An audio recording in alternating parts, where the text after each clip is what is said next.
जय हिंद प्यारे बच्चों। तो चलिए आगे बढ़ाते हैं हमारे अध्याय साम्यावस्था को। और यहां से बेटा मैं बहुत इंपॉर्टेंट टॉपिक के बारे में बात करने जा रहा हूं, जिसको आपने थोड़ा बहुत 10वीं कक्षा में भी पढ़ा होता है, लेकिन उसको हम बहुत डिटेल में कवर करेंगे यहां पर, और बहुत सारी बहुत अच्छी अच्छी बातें करेंगे। और जो कि बेटा आपके, चाहे आप नीट की तैयारी कर रहे हैं, जेडब्ल्यू मेंस की, या बोर्ड परीक्षा की तैयारी कर रहे हैं, बहुत बहुत बहुत ज्यादा इंपॉर्टेंट होने वाली है ये सारी बातें।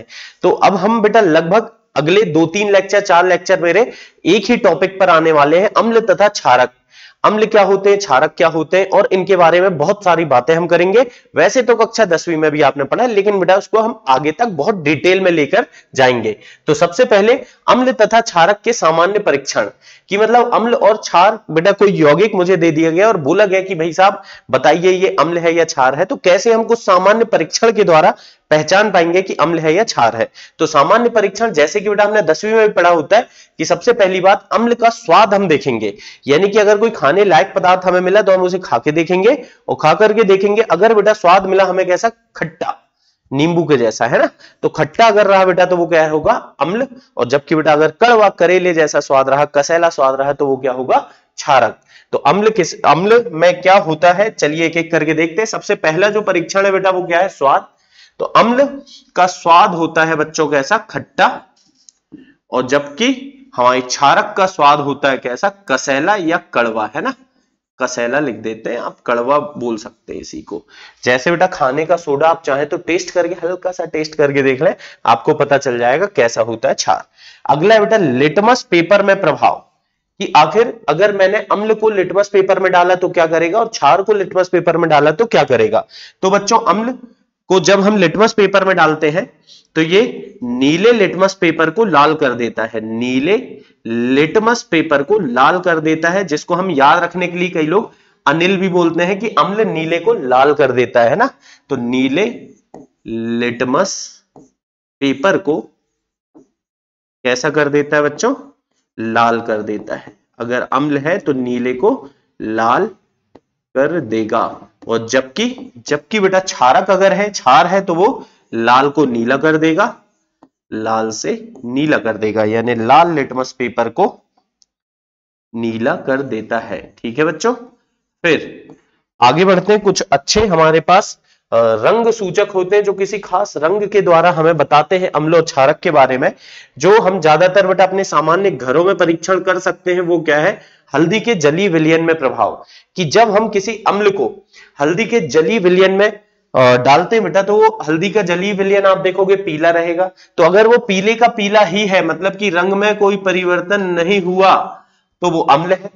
आप घर में भी करके देख सकते हैं, थोड़ी सी हल्दी लीजिए, पानी डालिए, और बेटा उसमें क्या करेंगे आप उसमें कोई अम्ल डालेंगे, नींबू निचोड़ देंगे, आप देखेंगे रंग में कोई परिवर्तन नहीं होगा, पीला रंग ही रहेगा, तो वो अम्ल था। लेकिन बेटा आप उसमें थोड़ा सा खाने का सोडा डाल के देखिए, तो वो क्या कर देगा, पीले से लाल कर देगा, पीले से क्या हो जाएगा बेटा, लाल। तो अगर पीले से लाल कर दिया तो हम समझ जाएंगे कि ये तो क्या है सर, क्षारक है। फिर इसके अलावा जो हम केमिस्ट्री में लैब वगैरह में बेटा उपयोग में लाते हैं, जो रंग सूचक है हमारे, अगला है फिनोफ्थलीन में परीक्षण। फिनोफ्थलीन एक बेटा रंग सूचक है जिसका बहुत ज्यादा उपयोग प्रैक्टिकल लैब में आप लोग करते हो। तो ये क्या करता है, ये बेटा खुद होता है रंगहीन होता है, और अगर बेटा रंग में कोई परिवर्तन नहीं हुआ, रंगहीन का रंगहीन ही रहा, तो हम समझ जाएंगे कि हमने इसे अम्ल में डाला है। यानी कि जब मैं फिनोफ्थलीन में थोड़ा सा अम्ल डालूंगा तो इसके रंग में कोई परिवर्तन नहीं होगा, यानी कि ये रंगहीन रहेगा। लेकिन बच्चों अगर मैंने फिनोफ्थलीन में थोड़ा सा भी क्या डाल दिया, क्षार डाल दिया, तो रंगहीन से बेटा गुलाबी हो जाएगा। कैसा हो जाएगा, गुलाबी। इसका उपयोग बिल्कुल बेटा बहुत ज्यादा किया जाता है, कब, जब किसी इंसान को रिश्वत लेते पकड़ना है, तो उसके लिए जो लोकायुक्त की टीम होती है वो इस विलयन का उपयोग करके बड़े आराम से पकड़ लेती है। कैसे, देखिए आपसे मान के चलिए कोई एक गवर्नमेंट ऑफिसर है जो आपसे बेटा किसी काम के लिए रिश्वत मांग रहा है, तो आपने क्या करे, आप अगर रिश्वत दे पा रहे हो तो दे दोगे बेटा और अपना काम फटाफट करवा लोगे, जो कि चलते रहता है। लेकिन अगर आप एक ईमानदारी से काम कराना चाहते हैं, या सीधी सी बात है आप उस इंसान से बदला लेना चाह रहे हैं, कोई दुश्मनी निकालना चाह रहे हैं, तो आप क्या करोगे, आप बेटा कंप्लेन करोगे लोकायुक्त में। लोकायुक्त की टीम आएगी, मान लीजिए आपसे किसी इंसान ने 50,000 रुपए रिश्वत मांगा, तो आपको वो 50,000 अपने नोट देंगे, आपके नोट नहीं बेटा, वो लेके आएंगे अपने खुद के नोट और देंगे किसको, आपको, कि आप जाइए उन भाई साहब को रिश्वत दीजिए या बहन जी को रिश्वत दीजिए। ऐसा नहीं कि भाई साहब ही रिश्वत मांगते हैं, बहन जी भी रिश्वत मांग सकती, तो उनमें से किसी को भी आप रिश्वत दीजिए। और जैसे ही बेटा आप जाकर के रिश्वत की जो पैसे हैं ले जाके किसको देते हो, जिस ऑफिसर ने आपसे मांगा था, तो जैसे ही आप उसको देते हो तो क्या होता है, वो फटाक से बेटा नोट लेगा और फटाफट फटाफट गिनना शुरू करेगा। और जैसे ही बेटा वो गिनना शुरू करेगा उसके हाथ में एक पाउडर आ जाएगा, उसको पता भी नहीं चलेगा क्योंकि ये तो रंगहीन है। तो ये रंगहीन होने के कारण उसको दिखेगा भी नहीं और ये पाउडर उसके हाथ में आ चुका होगा। और जैसे ही वो थोड़े बहुत नोट गिनेगा, अचानक से 5-10 लोग एक साथ वहां पर रेड मार देंगे बेटा, छापा मार देंगे और जाकर के उसके हाथों को एक क्षारीय विलयन में डुबाया जाएगा। क्षार के जली विलयन में उसके हाथ डुबाए जाएंगे बेटा। और जैसे ही हाथ डुबाएंगे तो सामान्यतः लोगों के हाथ होते हैं पीले, लेकिन उस इंसान के हाथ हो जाएंगे गुलाबी। क्यों बेटा? क्योंकि फेनोल्फ्थालीन रंगहीन से क्या कर देगा, क्षार फेनोल्फ्थालीन को रंगहीन से गुलाबी कर देगा, इसीलिए उसके हाथ हो जाएंगे गुलाबी और वो रिश्वत लेते पकड़ा जाएगा। इसीलिए बेटा ध्यान रखें कि यदि आप कोई गवर्नमेंट जॉब में आगे चल के चले जाते हैं तो दो चीजें याद रखें, या तो आप रिश्वत लेना बिल्कुल बंद कर दें, बिल्कुल ना लें बेटा, है ना, रिश्वत लेके कोई काम ही ना करें, सबसे अच्छा तो वो है।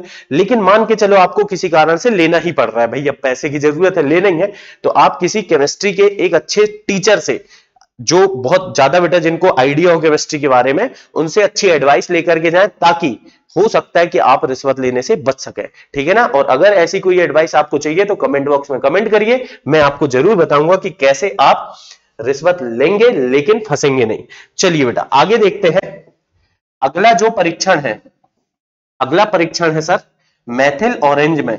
मैथिल ऑरेंज भी एक क्या है बच्चों, रंग परीक्षण देता है ना, मतलब कि ये एक रंजक है, ये एक डाई है बेटा, डाई बोलते हैं अंग्रेजी में, हिंदी में बोलते हैं रंजक। ये एक रंजक है, यानी कि एक खास रंग के द्वारा बताता है कि अम्ल है या क्षार है। तो अगर बच्चों, अगर मैथिल ऑरेंज में हमने कोई अम्ल डाला तो इसका खुद का कलर है ऑरेंज। इसका खुद का कलर कैसा है बच्चों, याद रखें, इसका खुद का कलर है ऑरेंज, इसलिए तो नाम इसको क्या बोल रहा है, मैथिल ऑरेंज।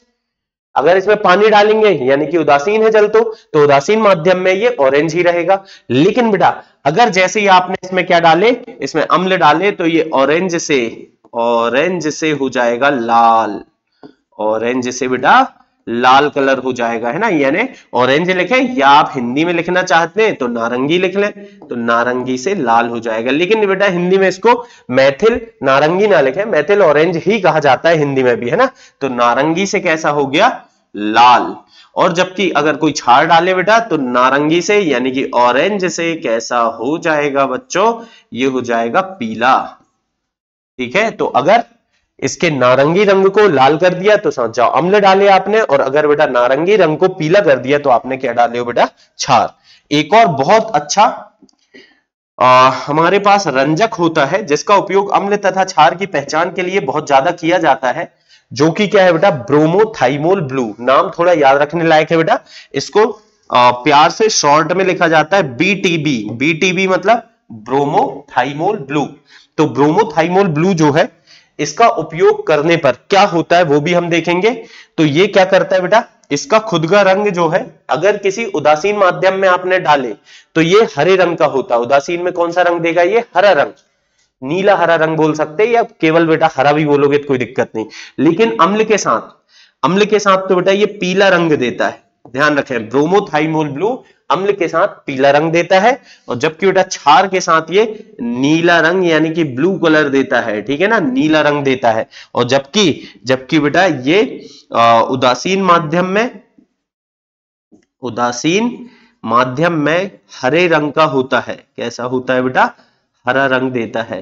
तो ये कुछ थे जो रंजक होते हैं बेटा, जिनका उपयोग हम करते हैं अम्ल तथा क्षार की पहचान करने में, और अम्ल तथा क्षार की पहचान ये किसी खास रंग के द्वारा देते हैं। इसके अलावा बेटा आपने 10वीं में पढ़ा होगा, गंध सूचक भी होते हैं, जो खास गंध के द्वारा हमें बताते हैं कि अम्ल है या क्षार है। जैसे गंध सूचक में ज्यादातर हम प्याज का उपयोग कर सकते हैं बेटा। प्याज की अपनी एक विशेष गंध होती है, अगर इसमें कोई अम्ल आप डालते हो तो इसकी गंध में कोई परिवर्तन नहीं होता, जो गंध है बेटा वो ज्यों की त्यों रहती। लेकिन अगर इसमें थोड़ा सा भी आप क्षार डाल देते हो, यानी कि खाने का सोडा आप डाल सकते हो, तो आप देखोगे कि इसकी गंध चली जाती है, ये गंधहीन हो जाता है। इसी तरह से लौंग का तेल बेटा, या लौंग आप देख सकते हो, लौंग का तेल जो होता है उसकी एक खास तरह की बेटा गंध होती है, ठीक है ना। हम अलग ही पहचान लेते हैं, कोई लौंग का तेल लगाया या लौंग कोई खा रहा है तो भी बेटा आप करीब जाओगे तो पता चल जाएगा है। तो हालांकि ज्यादा करीब नहीं जाना चाहिए, लेकिन बेटा फिर भी लौंग का तेल की एक खास गंध होती है, और उस गंध में आप देखोगे कि अम्ल अगर डाले तो गंध में कोई परिवर्तन नहीं आएगा, लेकिन बेटा क्षारक अगर डाल दिया अपन ने तो क्या होगा, उसकी गंध चली जाएगी और उससे पता चल जाएगा कि ये हमने क्षार डाला था। इसके अलावा बेटा एक होता है वेनिला। वेनिला आपने सुना होगा, है ना। अब हिंदी में बेटा क्या कहते हैं मुझे पता नहीं, वेनिला ही कहते होंगे शायद।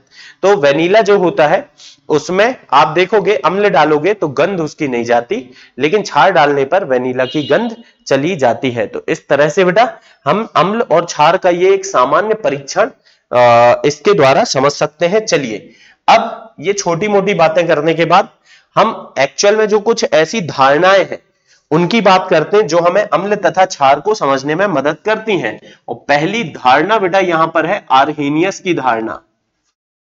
कौन सी धारणा है बेटा, आर्हेनियस की धारणा। अम्ल तथा क्षार को समझाने के लिए पहली जो धारणा थी बेटा, पहला जो थ्योरी थी वो किसने दिया था, आर्हेनियस ने। आर्हेनियस के हिसाब से बेटा इसने बोला कि वे पदार्थ जो अपने जलीय विलयन में, जो अपने जलीय विलयन में क्या देते हैं, H+ आयन देते हैं, H+, या बेटा इसको मैं FeO+ भी लिख रहा हूं, ये क्यों लिख रहा हूं आगे चल के बताऊंगा मैं। H+ आयन देते हैं, आयन देते हैं, क्या कहलाते हैं बेटा, अम्ल कहलाते हैं, अम्ल कहलाते हैं। जबकि वे पदार्थ जो अपने जलीय विलयन में,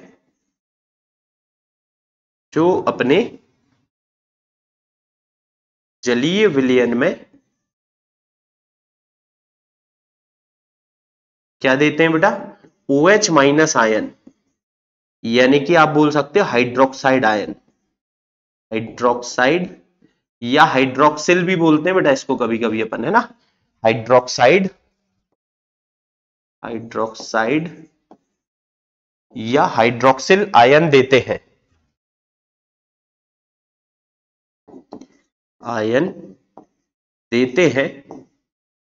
क्या कहलाते हैं बच्चों, क्षारक कहलाते हैं, क्षारक कहलाते हैं। कैसे, अगर जलीय विलयन में कोई यौगिक H+ दे रहा है, हाइड्रोजन आयन दे रहा है तो वो अम्ल है। अगर जलीय विलयन में कोई यौगिक OH- आयन दे रहा है, यानी कि हाइड्रोक्साइड या हाइड्रोक्सिल आयन दे रहा है, तो वो क्या है बच्चों, क्षारक है। तो चलिए देखते हैं, जैसे उदाहरण के तौर पर हम देखें, अगर आप HCl का जलीय विलयन बनाएंगे तो HCl का जलीय विलयन बनाने पर बेटा आपको क्या देगा, ये H+ और साथ में देगा क्या, Cl-। तो जलीय विलयन में ये H+ आयन देता है, इसका मतलब क्या है बेटा, ये अम्ल है, ठीक है ना। ये क्या होगा, एक अम्ल। इसके अलावा और भी हो सकते हैं, जैसे HNO3 देख लो आप, इसका जलीय विलयन बनाओ, या बेटा CH3COOH का जलीय विलयन बनाओ, या आप बना लो H2SO4 का जलीय विलयन। तो ये क्या होगा, ये देगा बेटा, देखो HNO3 है, HNO3 से H+ निकलेगा और साथ में बनेगा क्या, NO3- आयन। तो क्योंकि ये H+ आयन दे रहा है इसीलिए ये क्या हो गया बेटा, अम्ल। ये टूटेगा, देखिए CH3COOH, CH3COOH एक बहुत इंपॉर्टेंट अम्ल है, नाम है बेटा इसका एसिटिक अम्ल, विनेगर में पाया जाता है ये। तो ये अभी अगर हम सामान्य तौर पर देखें तो ये टूटेगा CH3COO- तथा H+ आयन में बेटा।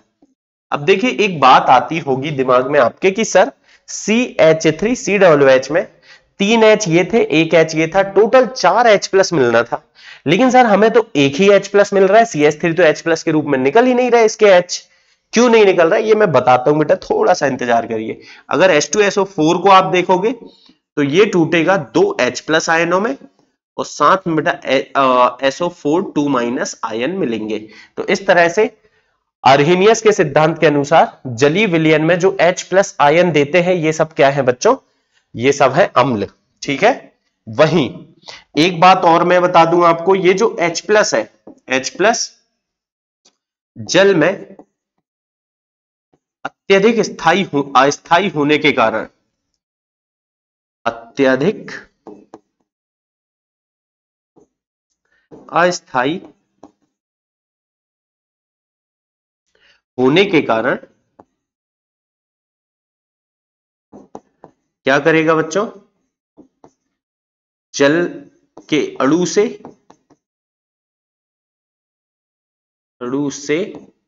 मिलकर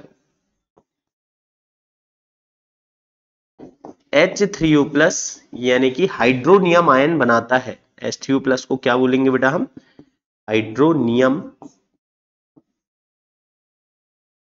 आयन बनाता है। तो आज के बाद बेटा ये बात ध्यान रखें कि H प्लस जल में अस्थायी है और ये जल के अणु से मिलकर हाइड्रोनियम आयन बना लेगा। यानी होगा क्या, जो H प्लस होगा अगर ये बेटा जल में है तो ये जल के एक अणु से मिलेगा, और क्योंकि जल के एक अणु से मिलेगा और बेटा ये H प्लस इससे मिलके क्या बना लेगा, H, देखो 2 पहले से एक H और गया तो H3O और प्लस आ जाएगा। ये है आपका हाइड्रोनियम आयन। तो आज के बाद आप चाहे H प्लस लिखो चाहे H3O प्लस लिखो, बात एक ही बेटा। कहीं अगर किसी किताब में H प्लस लिखा तो आप H प्लस भी सही ले लो, और अगर किसी बुक में बेटा H3O प्लस आपको लिखा मिल जाए, घबराने की कोई बात नहीं, वही है, एक ही बात है। तो H प्लस और H3O प्लस एक ही होता है, ठीक है ना। दूसरी बात बच्चों जो मैं आपको बताना चाह रहा हूं वो ये है कि सभी हाइड्रोजन परमाणु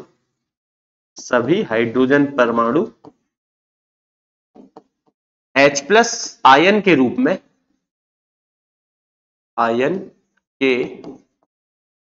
में मुक्त नहीं होते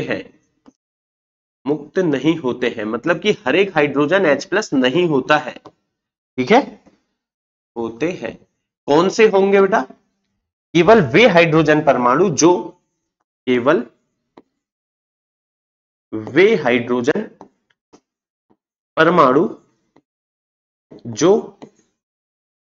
उच्च ऋण विद्युती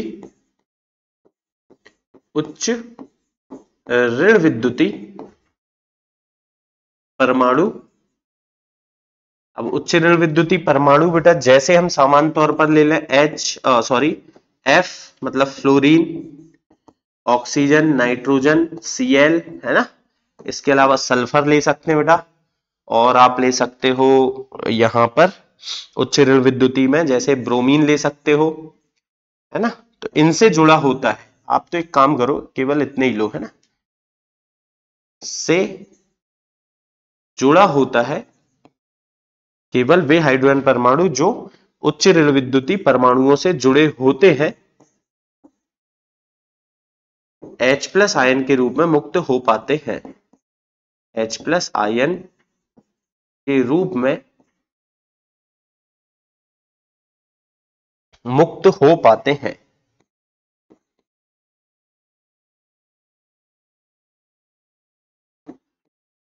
कहने का क्या मतलब है, चलिए उदाहरण से समझते हैं। जैसे बेटा CH3COOH अगर आप देखो तो इसकी शक्ल यानी कि इसकी जो संरचना होती है CH3 ये है और COOH ऐसा रहता है बेटा ये। तो अब इसमें क्या है, देखिए हर एक हाइड्रोजन H प्लस के रूप में नहीं निकलता, ये तीनों हाइड्रोजन C से जुड़े हैं। C बेटा उच्च ऋण विद्युती नहीं है, इसीलिए ये H प्लस के रूप में नहीं निकल पाएंगे। हाँ, ऑक्सीजन जो है उच्च ऋण विद्युती है, इसीलिए ये H प्लस के रूप में निकल पाएगा। ये नहीं निकलेगा बेटा, ये भी नहीं निकलेगा, ये भी नहीं। क्यों नहीं निकलेगा, क्योंकि ये उच्च ऋण विद्युती से नहीं जुड़े हुए हैं। चलिए एक दो उदाहरण और देख लेते हैं। जैसे बेटा H3PO3 देखने में इसकी शक्ल से मुझे लग रहा है कि ये 3H+ देगा। देखते हैं बेटा देगा कि नहीं देगा। तो Ha3PO3 की स्ट्रक्चर हमें देखना होगा, शक्ल देखना होगा कि आखिर इसकी शक्ल कैसी है। तो इसकी जब हम शक्ल देखते हैं बेटा कुछ इस तरह की होती है। फास्फोरस 5 बंध बनाता है, एक द्विबंध बना लिया ऑक्सीजन के साथ, एक हाइड्रोजन से OH OH। तो देखिए अब अभी क्या है, ये वाला जो हाइड्रोजन है बेटा ये H+ के रूप में नहीं निकलेगा। क्यों नहीं निकलेगा सर? क्योंकि ये P से जुड़ा है, उच्च ऋण विद्युतीय से नहीं जुड़ा है। हाँ, ये H जो है O से जुड़ा है, ये निकल जाएगा, ये निकल जाएगा। मतलब कि जब ये टूटेगा, कौन बेटा? Ha3PO3 टूटेगा तो दो तो मिलेंगे हमको H+ और बाकी बचा क्या रह जाएगा बेटा? HPO3 2-, 2 प्लस अलग हुए तो 2- चार्ज आ गया इसके ऊपर। तो इस तरीके से आपको ध्यान रखना पड़ता है कहीं कहीं पर कि सारे हाइड्रोजन H+ के रूप में नहीं निकलते, केवल वही हाइड्रोजन H+ के रूप में निकलता है जो उच्च ऋण विद्युतीय तत्व से जुड़ा होता है। तो चलिए अम्ल के उदाहरण तो हमने देख लिए, अब क्षार के भी हम कुछ उदाहरण देखते हैं बच्चों। क्षार के उदाहरण यहां पर, क्षार या क्षारक अभी तो एक ही मान लो, लास्ट में मैं आपको अंतर जरूर बताऊंगा। तो होता क्या है, जैसे आप ले लो NaOH को जब आप जलीय विलयन में डालोगे तो ये आपको क्या क्या देगा? Na+ और बच्चों क्या? OH-। तो क्योंकि ये OH- यानी कि हाइड्रोक्साइड आयन, हाइड्रोक्सिल आयन दे रहा है, इसीलिए यह एक क्षार है। KOH को डाल के देखो, ये देगा आपको K+ और साथ में देगा बेटा क्या? OH-। ये भी एक क्षार होगा। इसके अलावा NH4OH को डालो आप, तो ये भी आपको क्या देगा? NH4+ और बेटा क्या देगा? OH-। तो इस तरीके से जो भी यौगिक H+ और OH- देगा, H+ देगा तो अम्ल और OH- देगा तो क्षार। कब देगा? जलीय विलयन में, है ना। एक आध और उदाहरण लिखना हो आपको तो लिख सकते हो बेटा। इसको कैल्शियम हाइड्रोक्साइड यानी चूने के पानी को अगर जलीय विलयन देखें इसका तो क्या होता है? ये Ca2+ आयन और साथ में बच्चों क्या देता है? OH- ion. तो यह भी एक क्षार होगा। इसके अलावा आप देख लो MgOH का बेटा एक और नाम होता है milk of magnesia. Milk of magnesia को अगर देखोगे तो ये Mg2+ और साथ में बच्चों क्या देगा? 2 OH-। तो जो भी यौगिक OH- देता है जलीय विलयन में वो होगा क्षार और जो बेटा H+ देता है वो अम्ल। तो यही है अर्हीनियस की धारणा। क्या बोला बच्चों अर्हीनियस ने? कि वे यौगिक जो जलीय विलयन में H+ आयन देते हैं अम्ल कहलाते हैं, जबकि वे यौगिक जो जलीय विलयन में OH- आयन देते हैं क्षार या क्षारक कहलाते हैं। चलिए अब एक और बहुत अच्छी बात करता हूं मैं आपसे यहां पर, जो अपने को पता होना चाहिए कि अर्हीनियस की धारणा की जो सीमाएं हैं, ऐसा नहीं कि ये धारणा हर जगह काम में अपन ले सकते हैं। कई जगह अम्ल को बताने में या क्षार को बताने में ये धारणा फेल हो जाती है ना। तो अर्हीनियस की धारणा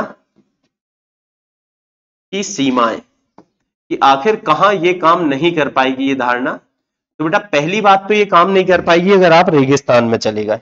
क्यों सर? क्योंकि बेटा वहां जल है ही नहीं और ये तो क्या जलीय विलयन में ही बताता है। भाई हमने परिभाषा क्या बोले? जलीय विलयन में H+ देगा अम्ल, OH- देगा क्षार। तो बेटा अगर जल है ही नहीं मेरे पास तो फिर मैं अम्ल और क्षार की पहचान नहीं कर सकता, है ना। तो इस धारणा के अनुसार, इस धारणा के अनुसार क्या होगा बच्चों? अम्ल तथा क्षार की पहचान, अम्ल तथा क्षार या क्षारक लिख लो आप, की पहचान जल की अनुपस्थिति में, जल की अनुपस्थिति में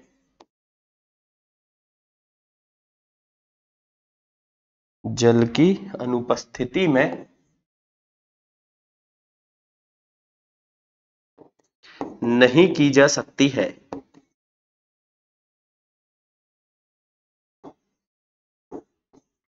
ठीक है, बात नंबर 1। चलिए फिर बात नंबर 2, यानी कि कहां ये फेल है। तो बेटा कई अम्ल है जो अम्ल है लेकिन जल में H+ नहीं देते, ठीक है ना। तो हम बोलेंगे कुछ अम्लों जैसे जैसे बेटा AlCl3 आपका अम्ल है, BF3 अम्ल है, ठीक है ना। इसके अलावा जैसे CO2 भी अम्ल है, ठीक है, के अम्लीय स्वभाव को, अम्लीय, जबकि देखो ये H+ हो तो देगा ही नहीं भाई, AlCl3H+ नहीं देगा, BF3H+ है ही नहीं सूत्र में H, तो कहां से देगा, लेकिन फिर भी अम्लीय होते हैं, ये बात ये धारणा नहीं बताती। स्वभाव को इस धारणा के आधार पर नहीं समझाया जा सकता है, इस धारणा के आधार पर नहीं समझाया जा सकता है।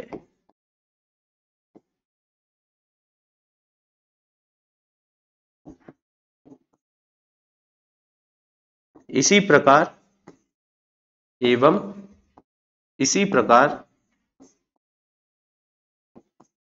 कुछ क्षारकों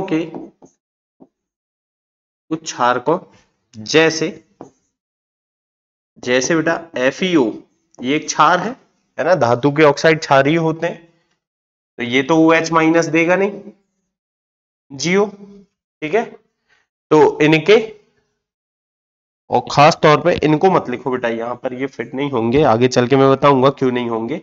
जैसे एक ही लिखो आप तो NH3, ठीक है, कि क्षारीयता को या क्षारीय स्वभाव को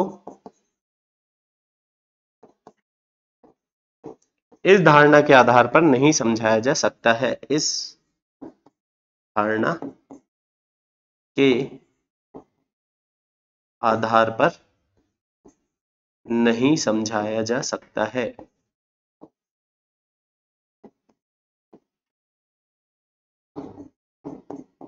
तो ये याद रखने वाली बात है बेटा कि अर्हीनियस केवल जल में ही हमें अम्लीयता तथा क्षारीयता का परीक्षण करने में मदद करता है, और कुछ अम्ल ऐसे हैं और कुछ क्षार ऐसे हैं जिनके स्वभाव को हम नहीं बता सकते इस धारणा के आधार पर।